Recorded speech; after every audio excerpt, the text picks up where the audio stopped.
Good evening from Washington. I'm Larry O'Connor, and tonight we start with President Joseph Robinette Biden and all of his lies, because he's a liar. He's a lying liar who lies. He sits on a throne of lies. Lying Biden. Yesterday, Congressman James Comer of Kentucky is the chairman of the Oversight Committee. He appeared on George Stephanopoulos' This Week show, and he dropped a bit of a bomb. Here it is. We know that Joe Biden said during the presidential campaign that he had no knowledge of his son's business interest. He wasn't involved. He didn't benefit from them. We have evidence that would suggest otherwise, and this is very concerning. It is very concerning. It certainly should be concerning to Joe Biden, because this could be a political, if not legal, nightmare for him if he is in fact caught in that very big lie. And it was a big lie. Let's remember, Peter Doocy of Fox News Channel first brought it up in Iowa on the campaign trail when then former Vice President Biden was trying to make the case as to why he should be the Democrats' nominee. And everybody thought that this Hunter Biden thing was going to keep him from, this is before the laptop, by the way. We already knew enough about Hunter Biden before the laptop, right? But everybody thought that the Hunter Biden scandal in the making was going to keep him from getting the nomination. And he had only one way of deflecting this thing, and that was to lie about it. Here's the lie. Mr. Vice President, how many times have you ever spoken to your son about his overseas business dealings? I've never spoken to my son about his overseas business dealings. And so how do you know? Here's what I know. I know Trump deserves to be investigated. He is violating every basic norm of a president. You should be asking him the question, why is he on the phone with a foreign leader, trying to intimidate a foreign leader, if that's what happened? That appears what happened. You should be looking at Trump.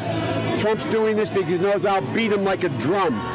And he's using the abuse of power and every element of the presidency to try to do something to smear me. Everybody looked at this, and everybody's looked at it and said there's nothing there. Ask the right question. Okay, but you never spoke. Yeah, vintage Biden. Ask the right questions. You know, you look at this guy, we've got 50 years of his track record and video of him going all the way back to the mid-70s, you know, back when he was stealing classified documents even then. And he's always doing this.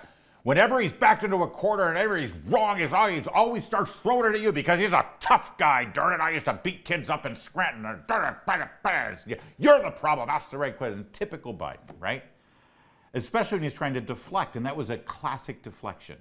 100% unequivocal denial. I never talked to my son about his business dealings, but really you should be looking at Trump. Deflection, perfect deflection. And it worked. He got the nomination, and then, well, he didn't beat Donald Trump like a drum, but he's the president now. The problem is what you just saw was a lie. It was a complete lie. Let's watch it again. It's critically important what he said at the beginning, the answer to this question. Mr. Vice President, how many times have you ever spoken to your son about his overseas business dealings? I've never spoken to my son about There you go. this. Never spoken to my son at all. Now, why is this important? Well, here's the dirty little secret about the Hunter Biden scandal. Technically speaking, a lot of what Hunter Biden is accused of doing isn't against the law. See, here in Washington, D.C., these senators, these congressmen, these presidents, they got a cushy little situation set up for themselves, and they've purposely set up these laws that allow their family members to make money off of the fact that they're in Congress or that they're in senator. That's what they do. So, you know, Hunter Biden has a client from China. Hunter Biden has a client from Ukraine, and those companies are doing business with his dad, and he makes money off of it. Well, unless you can directly show that Joe Biden or John Kerry, who has a similar setup, or Nancy Pelosi, who has a similar setup, unless you can show that those politicians actually changed policies to accommodate those big money clients of their children or their spouses or what have you, it's not against the law. It may look bad, but it's not against the law. See, that's the dirty little secret here in Washington, D.C., is that it isn't a violation, except for one thing. If you can actually prove that there was some consultation between Joe Biden and his son with regard to these business entities, well, that would lead you to the conclusion that maybe they were coordinating. That's why it was so important for Joe Biden to unequivocally deny this. Never talk to him. He does his own thing, I do my thing. I never talk to him about that. We talk about, you know, basketball and stuff. Well, that worked until Hunter Biden's laptop came into the picture. You see, he had it synced up with his cloud and his iPhone, and his voicemails were on his computer. And, well, here's this voicemail. Hey, Palace Dad, it's 8:15 on Wednesday night. If you get a chance, give me a call. Nothing urgent. Just want to talk to you. I thought the article, at least the thing online, that's going to be printed tomorrow in the Times, was good. I think you're clear. And anyway, if you get a chance, give me a call. I love you. Sweet.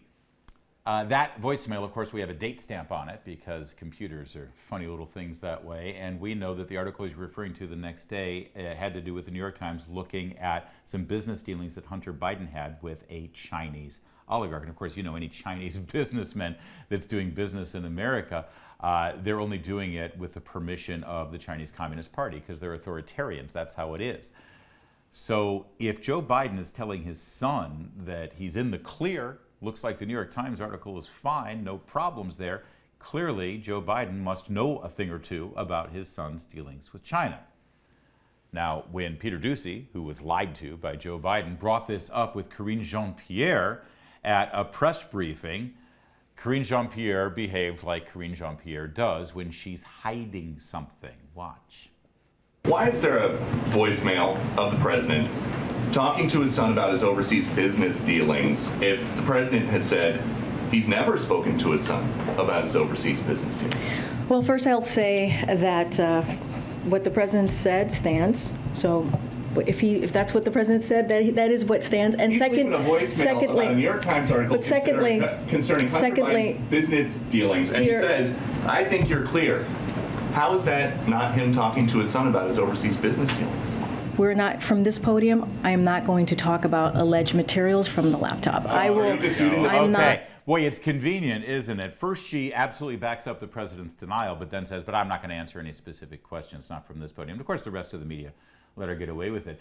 Before the voicemail was revealed, Jen Psaki actually reiterated the same thing. Again, Peter Doocy asking the question. Watch.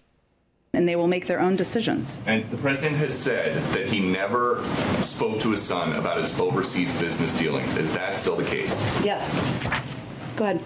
There you go. Now, why is that important? You know, it's just the White House press secretary backing up what the president said. Well, here's why. Because it's one thing for Joe Biden to lie about it when he's on the campaign trail. Now he's got government employees, White House spokespeople, repeating his lie. Now you've got a government cover-up. And that's why this needs to be delved into. Because if he's using the staff at the White House to lie for him, that means he's covering up a crime. Now, here's what's going to happen. I know you come to this program to get analysis and commentary on the day's events. I'm going to give you a prediction here. Joe Biden's going to get caught in this lie. He's going to be trapped. And his answer, the only answer, is, oh, listen, my son's been through a lot, and I'm a loving father, and I was just trying to protect him. Can't you understand that?